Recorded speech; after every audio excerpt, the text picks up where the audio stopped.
안녕하세요, 헬레네입니다. 여러분 영화 기생충 보셨나요? 이 영화의 구성 초기 과제는 데칼코마니였습니다. 과제가 무슨 뜻인지 아시죠? 한 고등학교에서 교사가 학생들에게 과제의 뜻을 물었더니 랍스터라는 놀라운 답이 돌아왔다고 합니다. 과제와 과제를 혼동한 거예요. 과제의 정확한 표기법도 모르고 임시로 붙인 제목이라는 의미도 모른다는 이야기인데요. 비슷한 예로 얼마 전 학생들 사이에서 사흘이라는 단어의 뜻이 사일이라는 의견이 나와 많은 이들을 놀라게 했습니다. 사흘은 셋째 날의 옛말이고 나흘은 넷째 날을 의미하는데 이를 아는 학생들이 드물다고 합니다. 우리나라에 문맹이 많아서 이런 걸까요?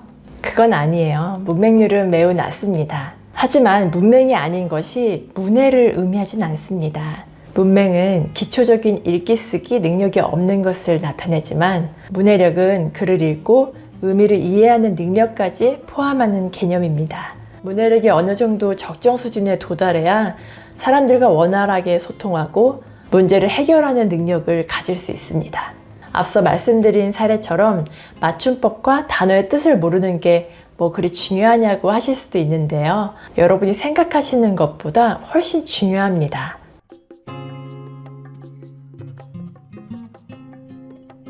문해력은 단순히 공부를 하는 학생에게만 필요한 게 아닙니다. 새로운 정보와 지식을 받아들이는 가장 기초적인 도구이기 때문에 연령에 상관없이 모두에게 필요한 역량입니다. 이를테면 회사에서 업무를 해야 하는 직장인들에게도 중요한 능력이죠. 그럼 어른들이라고 해서 특별히 문해력이 좋을까요? 성인 남녀를 대상으로 성인 문해력 테스트를 실시했는데요. 일반적인 복약 설명서, 주택임대차 계약서 같은 실생활에서 필요한 글을 얼마나 이해하고 있는지 측정하는 문제들로 구성되어 있는 문제였습니다. 놀랍게도 평균 정답률은 55%에 불과했다고 합니다. 지금 우리는 온갖 정보와 데이터가 홍수처럼 쏟아지는 시대에 살고 있으면서 이를 해석해서 활용할 수 있는 사람과 그렇지 못한 사람 간의 격차는 더 커지고 있습니다. 왜 점점 문해력 수준이 낮아지는 걸까요? 여러 이유가 있겠지만 많은 전문가들은 젊은 세대가 영상 미디어에 익숙하고 SNS나 메신저를 통해 짧은 문장 위주로 소통하는 데서 원인을 찾습니다. 물론 영상 콘텐츠 자체는 나쁜 게 아닙니다. 문제는 영상을 보느라 문자와 점점 멀어지고 있다는 점이죠. 영상을 보는 게 훨씬 편하기 때문에 사람들의 뇌는 점점 줄글을 읽지 못하는 뇌로 변해갑니다. 잠깐 뇌 이야기를 하자면요. 우리가 추론하고 결정하고 계획하고 집행하고 통제할 때 가장 많이 쓰이는 부분이 전전두엽인데 이 전전두엽은 필요한 순간에 적절한 기억을 꺼내 활용하는 역할도 합니다. 전전두엽이 가장 활성화되는 때는 바로 글을 읽을 때예요. 글을 읽어야 전전두엽이 자극되며 활성화되고 문자 해독력이 높아지는 뇌가 됩니다. 문해력을 향상시킬 수 있는 가장 좋은 방법은 독서입니다. 독서가 좋은 건 모두가 아는 사실인데 어른들뿐만 아니라 아이들에게 어떻게 글을 읽게 하면 좋을까요? 기초적인 읽기 능력이 없는 10대 아이들에게 독서는 힘든 일일 거예요. 각자 아이들의 수준을 파악해서 읽기 훈련을 하도록 도와줘야 문해력 향상이 이루어집니다. 오늘 소개해드리는 이 책은 EBS에서 방영된 프로그램 당신의 문해력을 정리해 두었는데요. 영유아기, 학령기, 청소년기, 성인의 연령대별 문해력 격차의 실태를 점검하고 문제점을 분석했으며 실질적인 문제 해결을 통해 문해력을 높이기 위한 방법을 알려줍니다. 가정에서 아이들의 문해력 발달을 도우려는 부모들에게 실질적인 도움이 될 수 있는 그림책 읽어주며 말놀이와 성인 문해력 테스트 그리고 중학교 3학년 학습 도구어 목록도 실어서 참고하시면 좋을 것 같습니다. 책은 5장으로 구성되어 있고 각 장에서 인상 깊게 읽은 부분을 들려드릴게요.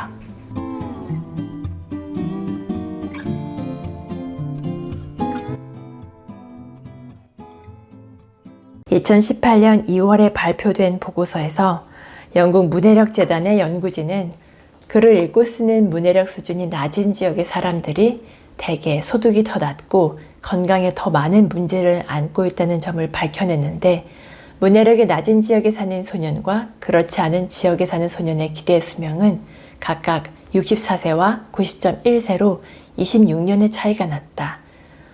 연구진은 문해력 수준을 높이는 것이 삶의 질을 개선하고 불평등을 해소하는 방법이라고 강조했다. 문해력이 높은 사람은 취업을 더 잘할 뿐만 아니라 더 높은 임금을 받을 가능성도 크다. 실제로 OECD는 2013년 국제 성인 영양평가 결과 보고서를 통해 상위 11.8%에 해당하는 높은 수준의 문해력을 갖춘 사람은 최하위 3.3%의 낮은 문해력을 가진 사람보다 평균 시급이 60% 이상 높으며 취업률도 2배 이상 높다는 점을 밝힌 바 있다. 우리는 자신이 원하는 미래를 상상할 수 있어야 한다. 더 구체적으로 상상할수록 더 많은 기회를 창출할 수 있다. 문해력은 미래를 위한 상상력을 키워나가는 데에도 기반이 된다. 미래를 상상하고 준비하기 위해서는 주어진 정보와 지식을 해석하고 그 안에서 통찰을 이끌어낼 수 있어야 하기 때문이다. 창의적 사고를 요구하는 미래 사회에서는 문해력이 더 중요한 역량이자 경쟁력이 될 수밖에 없다. 문해력이 높은 사람들은 더 높은 가치를 인정받고 많은 부를 얻게 될 것이다. 문해력이 핵심 경쟁력이자 권력이 되는 것이다. 인지신경 과학자이자 아동 발달학자인 메리언 울프는 책 읽는 뇌라는 책에서 인류는 책을 읽도록 태어나지 않았다. 독서는 뇌가 새로운 것을 배워 스스로를 재편성하는 과정에서 탄생한 인류의 기적적 발명이다라고 주장했다. 말하는 유전자는 일부를 제외한 모든 인간이 갖고 태어나지만 읽는 유전자를 선천적으로 지닌 사람은 없다. 인간의 뇌에는 읽기와 직접 관련된 영역이 없는데 그 이유는 인간은 수백만 년에 걸쳐 진화해온 데 반해 문자가 발명된 지는 기껏해야 5,000년 정도밖에 되지 않았기 때문이다. 인간은 읽는 뇌를 갖고 태어나지 않았으므로 글을 읽으며 뇌의 회로를 바꿔감으로써 읽기 능력을 습득해야 한다. 한편으론 읽기 능력을 습득했다 해도 지속적으로 글을 읽지 않으면 관련 뇌 기능이 퇴화해 읽기 능력도 퇴보하게 된다. 초기 뇌과학자들은 뇌의 구조와 기능이 출생 직후에 거의 결정되며 이후에는 뇌의 크기만 확대될 뿐이라고 생각했다. 하지만 최근에는 환경이나 경험에 의해 뇌가 계속 변화하고 발달할 수 있다는 사실이 여러 연구 결과를 통해 밝혀졌다. 이를 뇌 가소성이라는 개념으로 설명할 수 있는데 뇌 가소성이란 뇌에 자극이 가해지면 신경이 새롭게 연결되고 강화되면서 화학적 구조적으로 변하는 성질을 말한다. 여기에서 뇌에 가해지는 자극이란 새로운 생각을 하거나 새로운 것을 배우거나 새로운 경험을 하는 것을 의미한다. 영유아를 키우는 부모들이 많이 하는 고민 중 하나는 바로 어떻게 한글을 깨치게 할 것인가이다. 대부분의 아이들은 통글자로 한글 공부를 시작한다. 그러나 통글자로 가르치는 한글 공부는 주입식 교육에 가깝다. 통글자로 한글을 익힐 경우 자음과 모음이 만나고 또 거기에 받침 글자가 붙으면 말소리가 달라진다는 한글의 원리를 깨치지 못한 채 그냥 달달 외우게 된다. 심지어 가방의 가와 가위의 가가 같은 글자라는 사실을 알지 못하는 경우도 많다. 문해력의 기초 체력이라고 할 수 있는 읽기와 쓰기를 잘하려면 먼저 자음과 모음의 소리값을 잘 알고 잘 다룰 줄 알아야 한다. 의문론적 인식 능력이 부족하면 문자를 읽는 것에 어려움을 느낀다. 의문론적 인식은 말소리에 대한 인식으로 시작해 문자를 해독하는 독자로 나아가는 토대를 마련해준다. 특히 유아기 아이들의 문자 해독 능력에 도움을 줄 뿐만 아니라 이후의 전반적인 읽기 발달과도 밀접한 관련이 있다. 보통 문해력은 국어 과목과 관련이 있다고 생각하기 쉽지만 실제로는 모든 과목에 영향을 미친다. 교과서는 글로 이루어져 있고 그 글을 이해해야 교과서의 내용을 파악할 수 있다. 기본 학습 도구인 문해력이 부족하면 교과서를 읽어도 내용을 파악할 수 없다. 결국 학습 부진으로 이어질 수밖에 없는 것이다. 수학 과목도 문해력이 중요하긴 마찬가지다. 문해력이 뒷받침되지 않으면 아무리 수리력이 좋아도 문제를 제대로 풀 수가 없다. 수리력을 발휘하기 위해서는 문제의 의도와 맥락을 파악하는 것이 우선되어야 한다.